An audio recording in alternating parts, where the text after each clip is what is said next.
छठ माता की महिमा गाए, हाथ जोड़ कर इन्हें मनाए, पूरी करती मनोकामना, जो करता माँ की आराधना। विधि विधान से जो व्रत करता, उस जातक का मंगल होता, निर्धन को करती धनवान, निर्बल को करती बलवान।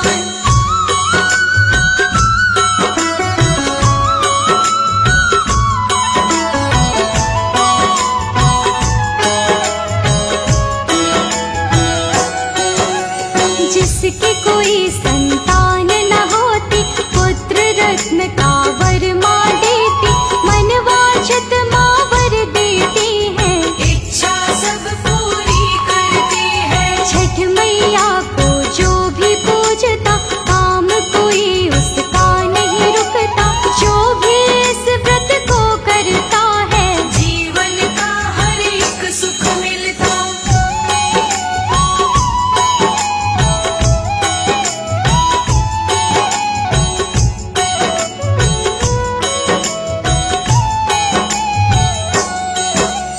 कार्तिक मास में शुक्ल पक्ष की छठवीं तिथि भक्तों जब आती, उस दिन व्रत ये पावन होता, व्रती का जीवन कंचन होता।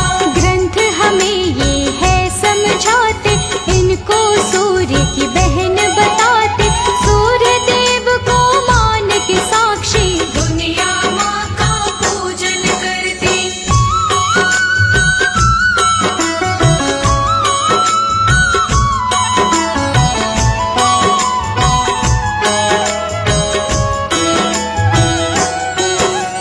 मार्कंड पुराण में एक कथन है, इसका हम करते वर्णन है, प्रकृति देवी ने तब भक्तों, छह भागों में बांटा खुद को। प्रकृति के छठवें हिस्से को छठ देवी ही कहते भक्तों, ब्रह्मा जी की मानस पुत्री, भी कहते हैं सारे इनको।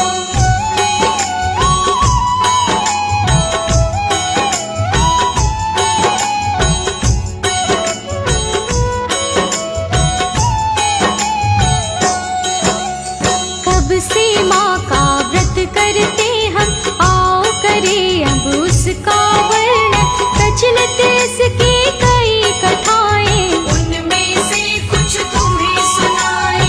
प्रिय व्रत नामक एक था राजा, पत्नी संग शासन करता था, इनके नहीं थे कोई संतान, रहते थे दोनों परेशान।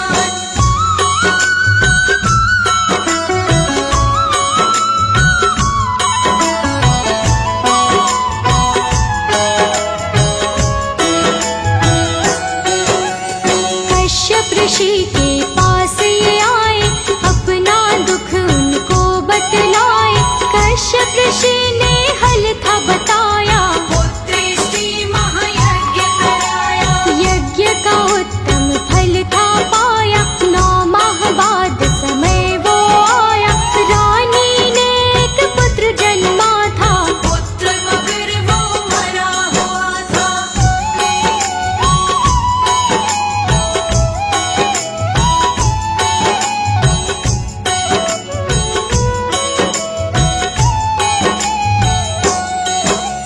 राजा रानी दुख में आए, दुख से दोनों उबर न पाए, चिंता में वो लगे थे रहने, चिंता हर पल लगे वो करने। एक दिन राजा के मन आया, आत्महत्या का मन था बनाया, आत्महत्या की कोशिश की थी, प्रकटे वहाँ पर षष्ठी देवी।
जब व्रत का आए, उस दिन खीर और रोटी बनाए, छठ मैया को भोग लगाए। उसके बाद में फिर खुद खाए।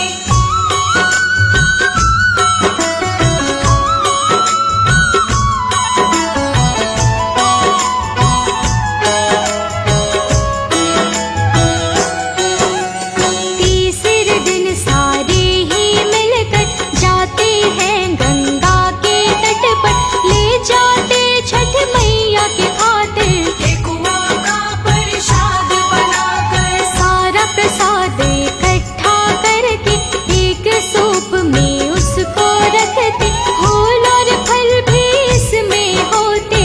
शुद्ध भाव से पूजा करते।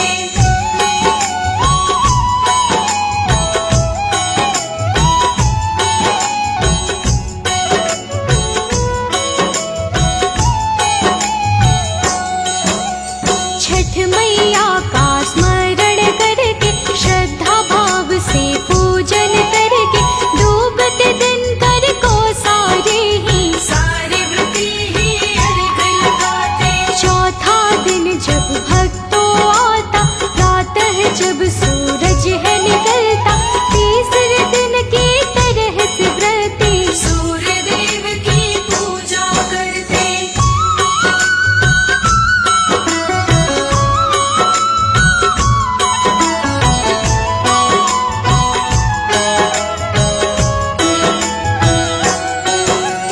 कच्चे दूध का शरबत पीकर, बने प्रसाद को